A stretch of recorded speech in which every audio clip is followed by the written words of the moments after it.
Well. I think y'all must know like Jay-Z or something like that. I don't know. But what's up, y'all? It's your host with the most, and that's the most, JerCrispy. Welcome back to another video. Today, I got y'all another picture. CCC, the friend with Adam Sandler effect. I don't know how do Sandler's got channel. Got something going on? But I don't know. I know he got an effect going on with him. But y'all must didn't really like the Jay-Z video. I don't know. I was saying, y'all been running up the views, man. Y'all host with the most. I got things coming up, but we ain't gonna do a straight reaction. I got some shorts I want to watch with y'all.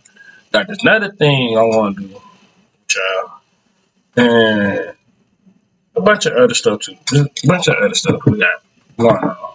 That was it. Probably not today. Probably like this week though. I got y'all for this week. I got y'all for this whole week. I was slacking off. Well, where is that at? Valentine's Day. I love it. Really? Uh,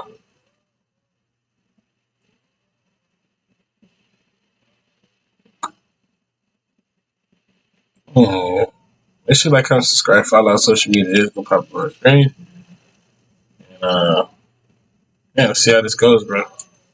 They say it's not about what you know, it's about who you know. And if you happen to befriend Adam Sandler between 1984 and 1994, you would likely have a multi-billion-dollar box office resume. In this 10-year stretch, Adam basically met everyone he would end up working closely with on films for the rest of his 30-year career. This group helped Sandler dominate Hollywood, whether they were writing, producing, directing, or sharing the screen with him. You could argue that Adam Sandler does not like making new friends. The only people added to the Sandlerverse in the 2000s were Nick Swardson and Kevin James. And yeah, Adam is definitely a good guy, helping his buddy stay employed all these years, but he also needs them debating on whether or not Adam Sandler is funny since the 80s. However, even he knew he wasn't that funny, which is why he carefully crafted an army of yes men who were great at making Adam Sandler films, but wouldn't find much success without him. The real reason why Adam exploded into superstardom is actually more mysterious than you'd think. Today we are going to take a closer look into the Sandler squad who helped him build a Hollywood mediocre movie machine. That machine would lead to one of the most debated legacies of all time. What keeps you in the game? It seems almost... Oh man, I was so crazy when I was young. I just thought like, yeah, I'm gonna be huge. I'm some psychotic. Delusion. The dream of becoming a Hollywood star is often shut down by the people around you. They will call you crazy. You're never gonna make it, they'd say. Adam was delusional, but that's exactly what you need to be to succeed. From the moment he decided to be a comedian at age 17, he convinced as many people as he could to believe in his delusional dream. Adam arrived at New York University's Tisch School of the Arts in 1984, where he would be surrounded by thousands of other students pursuing artistic careers. His roommate, Tim Herlihy, would be the very first member of the Sandler Dream Team. Tim would go on to write Billy Madison, Happy Gilmore, The Wedding Singer, The Waterboy, Mr. Deeds, Bedtime Stories, Pixels, Hubie Halloween, as well as working on multiple other Adam Sandler productions. Tim has also made his fair share of on-screen cameos, like the fireman in Mr. Deeds, or the bouncing kangaroo in Big Daddy. I'm a kangaroo and I'm from far away.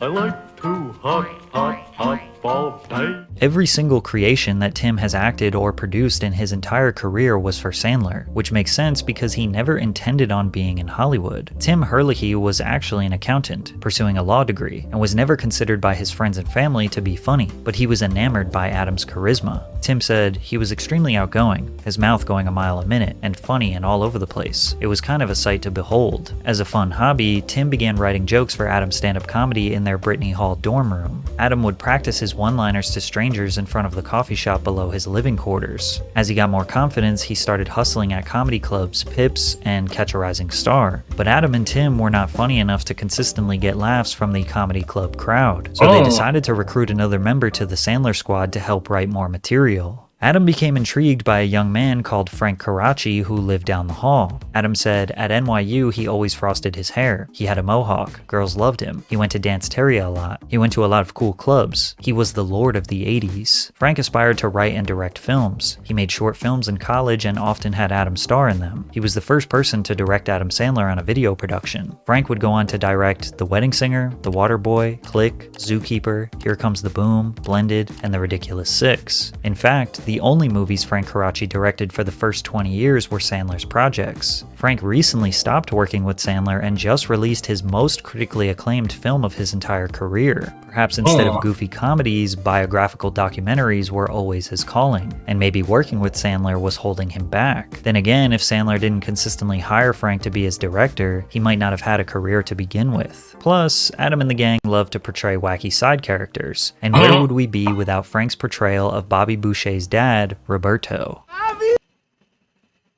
It's me, your daddy, Roberto.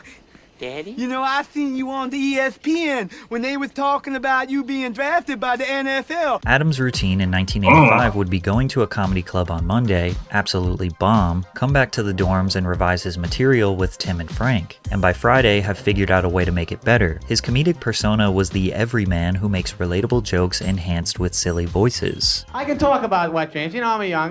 Wet dreams kind of ruined my whole life, you know? There's only so many times you can tell your mother you lost your underwear. Every NYC comic in the 80s knew to get recognized you had to perform at the comic strip. Comedy legends such as Larry David, Jerry Seinfeld, and Robin Williams were a few of the many that laid their comedic foundations here. Adam was able to land himself an audition and immediately impress the booking agent, Lucien Hold. He was only 19 years old and I signed him up immediately. He had all clean stuff, very... That's crazy. That Adam Sandler really did all this just to be famous, bro. That's crazy, bro. And that Water Boy movie, I swear, hands down the best football movie I can watch and sit back and relate and watch some real stuff. very quirky, very cute. I thought, this guy is really good. It's interesting that Lucien described Sandler with quirky and cute instead of funny. It's evident that Adam had star power, or it factor, and sometimes it factor is unexplainable. You either have it or you don't. You will notice this becomes a trend in Adam's career. All of his friends talk about how they had a gut feeling about Adam. It wasn't necessarily that he was the funniest, they just knew he could be a star. But Adam thought he sucked. I don't think I'm not as sharp as some of the other guys that we grew up with. Like, and I wasn't as prepared when things went off. In other words, you didn't memorize your stuff? I tried to, but I would Yeah. choke. I would choke. I would choke memorizing my jokes, and I would panic, and I would see stars and stuff, and I was gulping up. Sandler admits he wasn't the best at stand-up, but he knew it was necessary for him to learn if he wanted to have a career in comedy, film, and television. Luckily, he would meet a new funny friend, one who actually had interest in pursuing a comedy career. Alan Covert sat next to him in a history of comedy class at NYU where they bonded over their love for the film Caddyshack. Adam invited Alan back to the Brittany Hall dorms and locked him in with the team. I used to open up for him when he would do college tours doing stand-up, and I was at an opening act, which was it's a tough job. Why is that? Well, Sandler fans, they don't come to see just comedians. They come to see Sandler. So there's just nothing in the world like standing in front of 6,000 people, and before you even say a word, they just all scream, "You suck!" They start a "You Suck" chant. Yeah, the minute you walk on stage, the guy might as well have just said, "Ladies and gentlemen, a guy who's not Adam Sandler." It was clear from the very beginning that Alan was always going to play the support role for Adam, whether it was on stage or on the screen. He created some extremely memorable characters like 10-Second Tom from 50 First Dates, as well as the frowsy caddy in Happy Gilmore. All right, give me a club. I'll get it.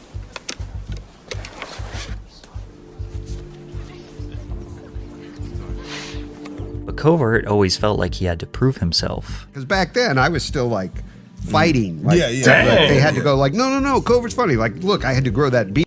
Look how long this laptop was. They got Twitch on this mug. Bro, I don't know they had the rest of this shit. I ain't lying to you.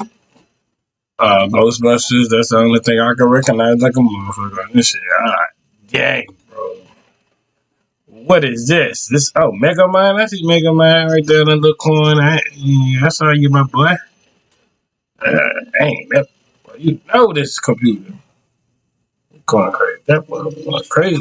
Beard just to be Happy the Gilmore. crazy mullet. and I was like, everything. no, it'll be good. It'll be good. I'm the guy. I don't have to talk. Just let me be funny and look weird. And when Alan finally got his opportunity to be the main character in a Sandler film, he crushed it. Grandma's Boy, produced by Happy Madison Productions, was about a 35-year-old stoner and video game tester who gets evicted and has to move in with his grandma and her 2 old lady roommates. The irreverent comedy only secured $6 million in the box office, but was able to make over $30 million in DVD sales. The numbers seem small, but they 6 times their investment, plus the Sandler fandom loved this film just as much as other classics. This seems like an obvious sign that Covert had potential to be a strong lead, but he only got one other lead role after this in the film Strange Wilderness. After that, he continued to take a backseat and play supporting roles, like in Grown Ups 2, Bedtime Stories, Just Go With It. You could even argue his roles became less significant over the years. But why? Maybe he didn't want to be a star. Maybe he just liked supporting his buddy. Or maybe there just wasn't enough room for Adam to shine while Alan was on screen. Considering he has producer credits on nearly every Sandler film he has acted in, maybe behind the scenes is where the team agreed he should be. Plus he has a $12 million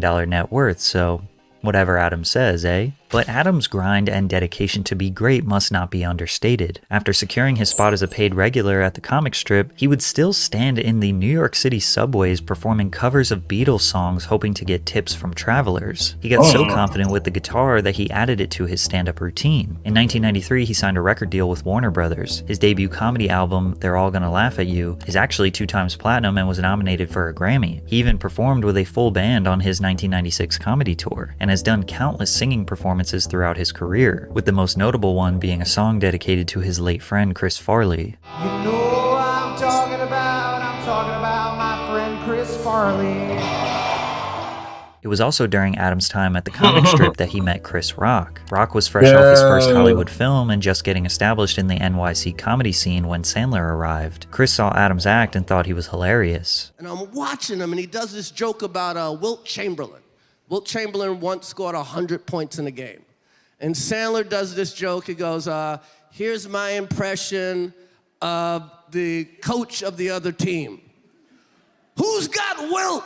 But Chris didn't become a part of Adam's team because he was a star in his own right, with way too much potential to help someone else. As they developed their acts together at the comic strip, they gained support from the club's owner, Richie Tienken. Richie introduced Adam to a talent manager named Barry Moss, who in 1987 was casting for The Cosby Show. Keep in mind, The Cosby Show was the highest viewed sitcom on television for 5 years straight, averaging around 38 million views per episode. Adam auditioned and landed a small role as Smitty in just 4 episodes. From there, he secured a consistent spot telling jokes on Remote Control, which was MTV's very first original non-musical program. You know, I went to New York last week and I had a great time, real good time. I had one of these tour guides who really thought he knew everything, but he didn't know how to fly when I threw him off the Empire State Building. Ah! Remote Control also hosted college tours around the country where Adam was invited to perform stand-up. He was becoming somewhat of a micro-celebrity, occasionally being recognized on the streets of New York City. Adam's resume was getting strong. He had a little bit of money saved up and got a taste of Hollywood, so he decided to move to Los Angeles to get that much closer to making it on the big screen. And on the West Coast, there was another small crew of comedians who were about to join the Sandler hype train. Rob Schneider was a few years older than Adam and had already been making noise in the comedy world. He just recently did a performance on David Letterman's Tonight Show, which was basically an early sign that you made it in the 80s. Schneider knew Adam was a buzzing comic, and even saw him and Chris Rock on the cover of a small comedy magazine called Comedy USA. So Rob was shocked one evening when he was performing a small LA show to see Adam Sandler take the stage. And I saw his first show out there, and I was the only 2 people really laughing hard was me and him. Really? He was laughing at himself, and I was laughing, and I took him out for a beer afterwards, and I said, oh man, you're gonna be huge. Yet again, Adam was not dominating the crowd, but for some reason, another comic was immediately convinced he would be a star. Rob took him out for a beer after his set, and from there he became a part of the Sandler network. Rob helping Adam would not be a waste, as he would create some of the most memorable side characters in the Sandlerverse, such as Ula in 50 First Dates, the Minister in I Now Pronounce You Chuck and Larry, and of course, the Townie in The Waterboy. Schneider received a nomination at the Golden Raspberry Awards for the Worst Supporting Actor for his role as the delivery guy in Adam's most successful 90s movie, Big Daddy. In your experience, was Sonny a good father to Julian? Oh, yes. They're a terrific pair. They went together like lamb and tuna fish. Lamb and tuna fish? Maybe like spaghetti and meatball? Sandler was the winner of the Worst Actor Raspberry Award for this film and would go on to win 9 more Golden Raspberries throughout his career. He basically gets nominated for Worst Actor every time he releases a movie. When the critics started hating me, I just felt bad for my family. I felt bad for the people who worked hard on the movies, you know, because I mean, I had so many great actors in the movies, and when we would get done shooting it, they would say to me, I think the critics are going to like this one, and I'd be like, oh, no.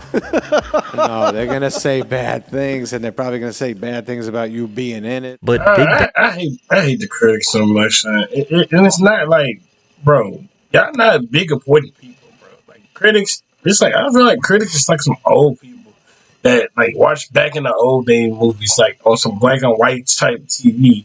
Like, y'all know how in the beginning of the Wizard of Oz, it was black and white. That's what I think. That's what most of the critics like, the black and white.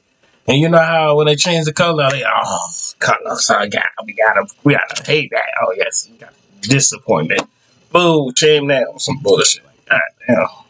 You never went for the Daddy was a $235 million blockbuster hit, and Adam believed in Rob, and he was learning to ignore the critics. They immediately bounced back with Rob as the lead in Deuce Bigalow, Male Gigolo, which earned around $92 million in the box office. But this would be the most profitable film with Rob as a lead. One by one, every film with Rob as a lead would bring a smaller return on investment. The Animal, The Hot Chick, Deuce Bigalow, European Gigolo, Benchwarmers. They kept the fandom satisfied, but none of them exploded in performance, leading Happy Madison, Adam's production company, to stop writing movies with Rob as the lead. Rob still believed in his capability of being a main character, but the 2 movies he released outside of Happy Madison's productions were utter failures, which kind of proves that without Sandler's team, he couldn't be successful. So he went back to playing support roles, which was fine until he wasn't invited to be in Grown Ups 2, Sandler's second most successful film to date. They're doing Grown Ups 2 without me. Mistake. They should have paid me a lot of money. Well, truthfully, I wasn't sure if I'd have my TV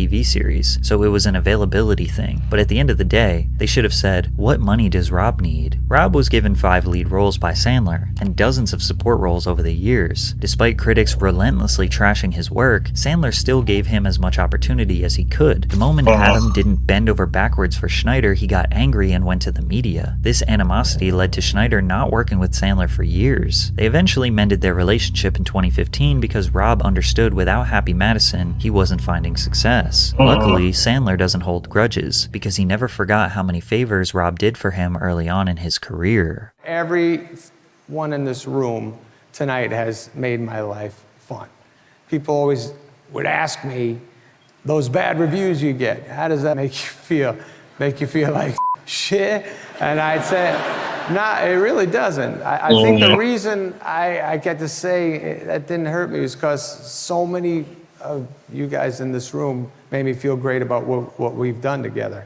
And all my fellow comedians, actors, writers, collaborators, crew members, people on the streets, my family, my kids, my forever girl, Jackie, all make me feel like the critics didn't know what the hell they were talking about. So thank you for all that. Schneider got Adam in at the Improv in the late 80s, which was the hot club for upcoming comedians in LA. At the Improv, Adam befriended comedian Judd Apatow. They even got an apartment together. Adam's the next Eddie Murphy. You just knew it even when he was bombing.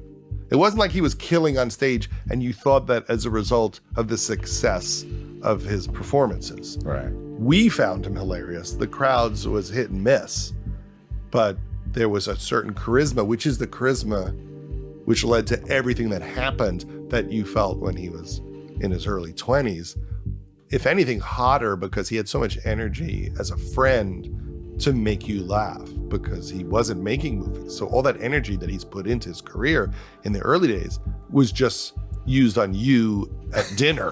What you are starting to see is how valuable it is to keep people around you that believe in you. Adam has now developed a network of comics and writers who all uplifted him and knew he was hilarious despite crowds of comedy fans not seeing the magic. Ironically, Judd only worked with Sandler once in his career. He would go on to produce tons of movies that you probably think are way funnier than any of Sandler's films. Right. Judd produced Anchorman, 40-Year-Old Virgin, Knocked Up, Superbad. Speaking of 40-year-old virgin, bro, that's a funny ass movie too. So I ain't gonna lie to you, bro. They fucked up with that shit. I ain't gonna lie. That's a funny movie. Oh shit! I have to get the thumbnail. The thing. He's on the halfway mark of this video. I have to move my camera down. I ain't tripping. I'm tripping. My camera down. Uh, uh, uh, uh, uh, uh, uh, uh, uh, uh. Alright. Gotta put my camera down. Let me go ahead and get the thumbnail.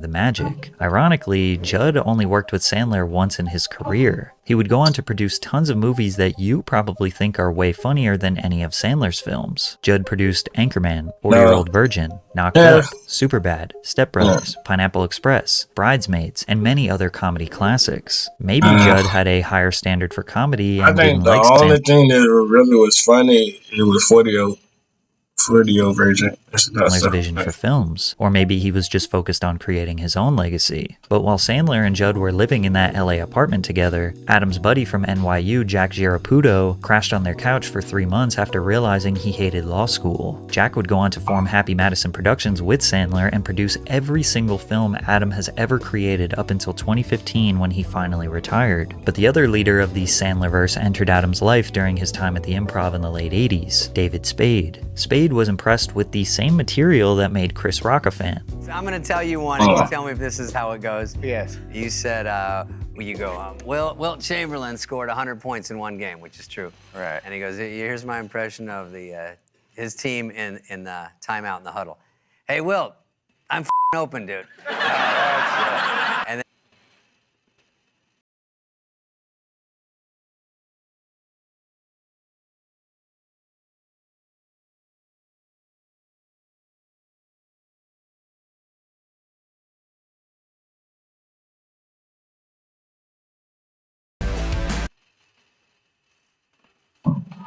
What if I watch it?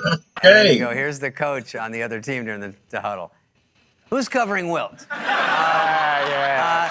on him, I believe he's hot. That's right. Yeah. I believe he's hot. I know. I used to get so excited to say that joke because it was one of the few that worked. It's interesting how a simple joke made some of the most promising comedians fully invested in Sandler. Aside from SNL, Dave's breakout role was alongside Chris Farley in the comedy classic Tommy Boy, which is actually rated higher than any of Sandler's comedy films. They released another buddy comedy, Black Sheep, the following year. Spade bounced around from movies to TVs to animated films in the late 90s and didn't end up formally working with Adam until 2001, where he was casted as the lead role in Joe Dirt, another Sandlerverse cult classic. Throughout his career, Spade didn't want to ride the coattails of Adam. Around 2006, he started working with him more closely, taking support roles in Grandma's Boy, The Benchwarmers, and of course, Grown Ups, where the whole squad came together. But he has a wide resume of sitcom roles, the most notable being on Just Shoot Me and Rules of Engagement, both highly rated series. He also voiced various animated characters over the years, but the most popular was Cusco in Emperor's New Groove. He also voiced the video game character Sparks, who was Spyro's dragonfly friend. He even did various commercials and hosted award shows. Clearly, David Spade is the one man we all agree definitely would have been successful even if he wasn't Adam Sandler's friend. In fact, it's actually Adam who was lucky to be David Spade and Rob Schneider's friend, because they're the reason he got on Saturday Night Live in 1990. Comedian Dennis Miller was the anchor of SNL's Weekend Update segment. Weekend Update was their highest viewed program, and at the time, hosting it was an extremely coveted position in the comedy world. Miller scouted Spade and Schneider at the Improv and invited them to audition for SNL. They secured their spot as writers at the end of season 15 in 1990. Then Chris Rock and Chris Farley were added to the SNL team in season 16. With 3 of Sandler's comedy buddies advancing their careers in New York, Adam got a different opportunity to be the star in his very first film, Going Overboard. Going Overboard was about a bartender on a cruise ship who dreams of becoming a comedian. The movie never hit theaters and is considered by many to be the least funny film ever made. Luckily, his career would be saved when Schneider, Spade, and Rock convinced the SNL casting director to give Sandler a shot. He moved back to New York City and was added to the writing team in December of 1990. Sandler shared a tiny office with Chris Rock, Chris Farley, and David Spade. The crew felt like they finally made it, but Schneider was the one standing out. He was the first giant on our show. It was been a good time. Yeah. Dennis Miller used to walk around going, Hey? the Schneid man hit.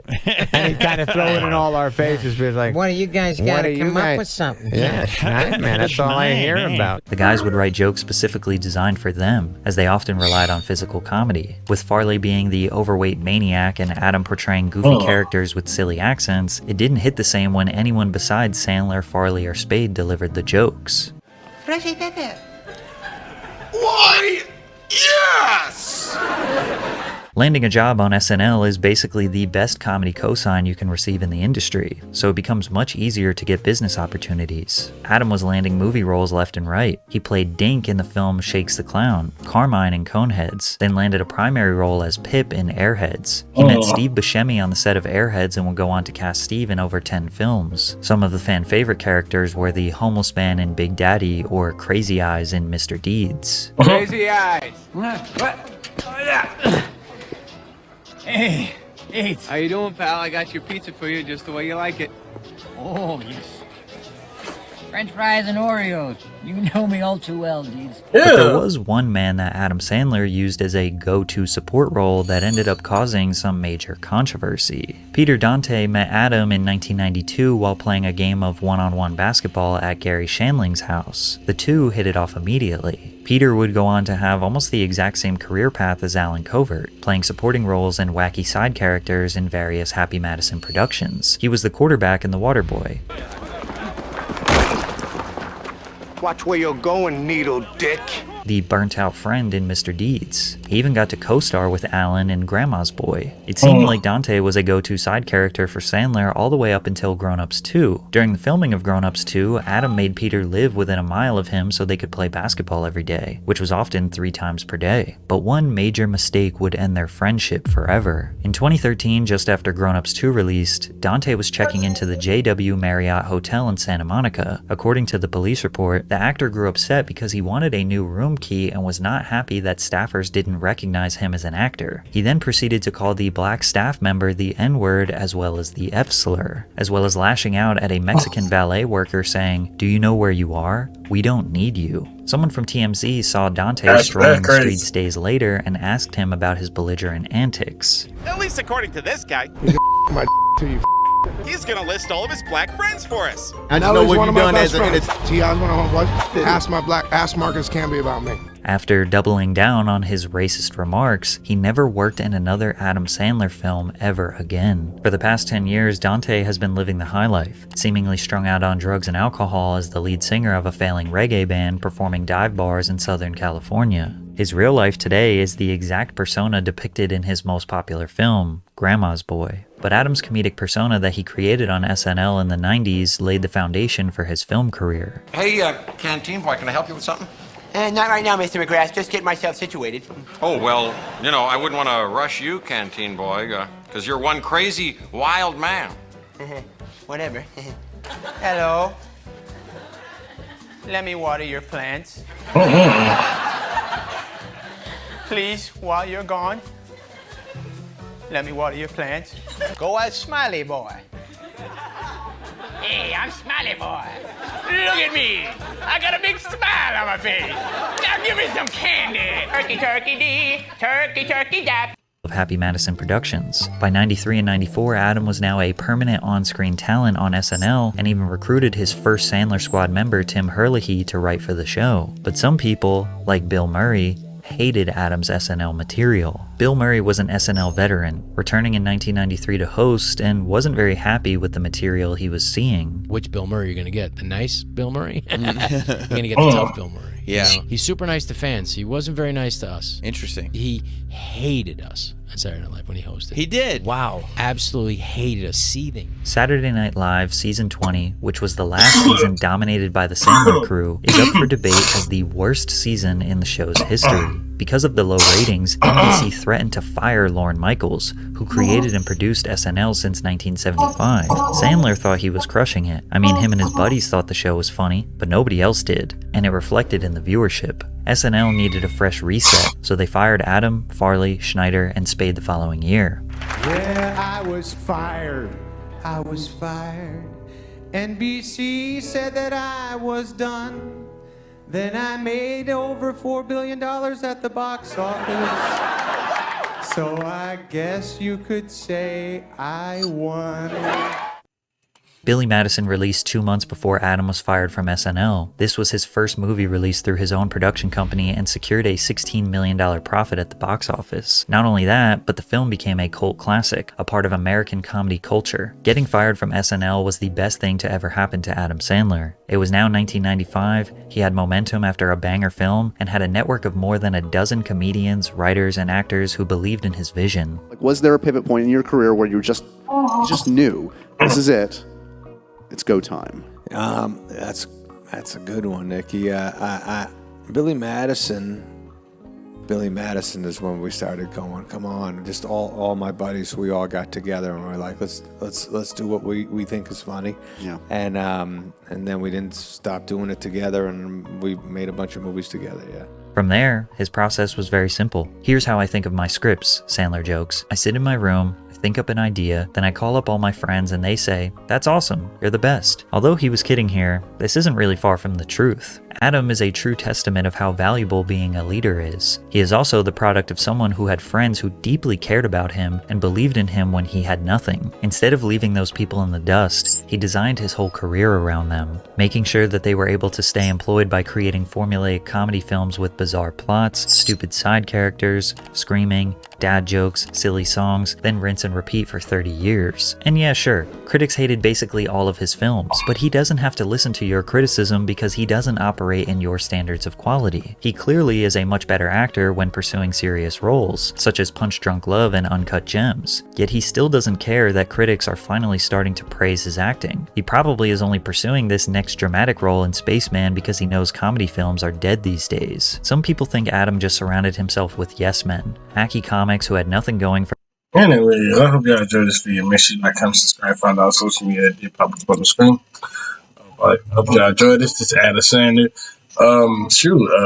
What y'all like to Adam Sandler, man? Was Patrick CC right or was he wrong? Make sure you like, comment, subscribe, and we on the road to 300.